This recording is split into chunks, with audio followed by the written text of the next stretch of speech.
तो ये 5 पार्ट में सबसे पहले फ्लुएंसी होती है, comprehension, repetition, reading and writing. तो हमें फ्लुएंसी चेक करनी है पेशेंट की। तो इसका सबसे सिंपल तरीका है कि आप पेशेंट की स्पॉन्टेनियस स्पीच टेस्ट कीजिए।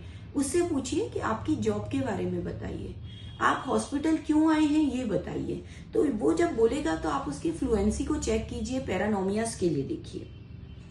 उसके बाद आता है कॉम्प्रिहेंशन।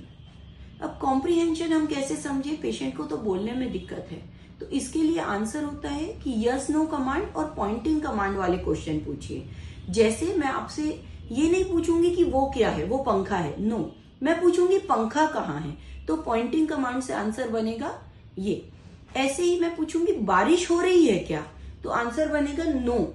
तो यस नो कमांड या पॉइंटिंग कमांड से आप कॉम्प्रिहेंशन को चेक कीजिए। फिर आता है रिपीटिशन। रिपीटिशन पहले सिंपल शब्दों का, जैसे आम, पपीता, और टफ हो तो जवाहरलाल नेहरू, और आखिरी में कॉम्प्लेक्स, पानी बरसा छमाछम छम, छाता लेकर निकले हम। तो ये हो गया रिपीटिशन। फिर रीडिंग, सिंपल लाइनें दीजिए। और रीडिंग कॉम्प्रिहेंशन भी लगे हाथ आप चेक कर सकते हैं। जैसे आपने लिखा अपनी आंखें बंद करो, और पेशेंट से बोला ये पढ़ के करो, तो उसने रीड भी किया और उसके बाद आंख बंद कर ली, तो रीडिंग एंड रीडिंग कॉम्प्रिहेंशन। ऐसे ही राइटिंग, तो आपने कुछ लिखा और उसको टेस्ट किया। तो ये 5 पॉइंट। अब इसको हम बीमारी के रूप में जोड़ेंगे। सबसे पहले हम बात करते हैं वर्निक्स अफेजिया या सेंसरी अफेजिया की।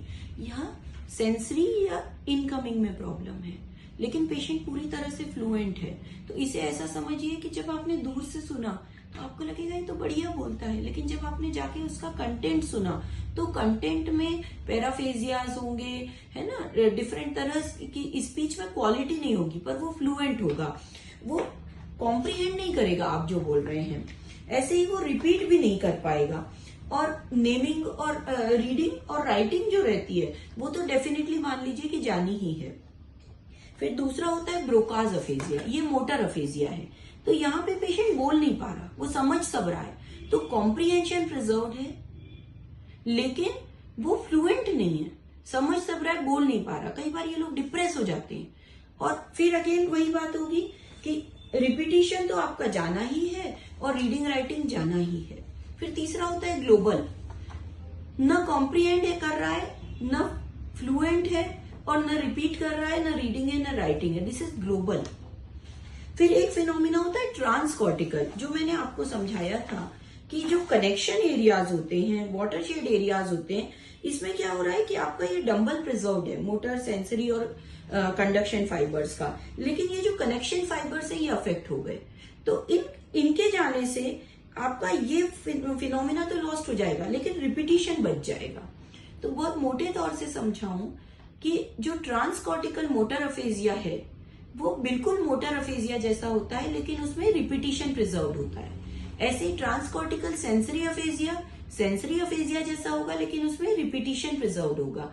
और ट्रांसकॉर्टिकल ग्लोबल अफेजिया जैसा होगा, लेकिन उसमें रिपीटिशन प्रिजर्व होगा।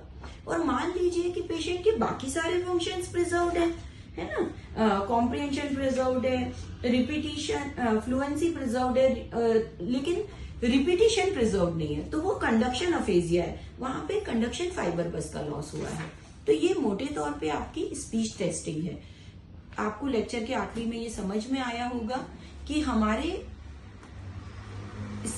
स्पीच और लैंग्वेज में मीनिंग समझ पा रहे हैं, हम फोनेशन, आर्टिकुलेशन और अफेजिया में डिफरेंस समझ पा रहे हैं, और हम उनको टेस्ट कर पा रहे हैं और अपनी डायग्नोसिस बना पा रहे हैं। Thank you very much.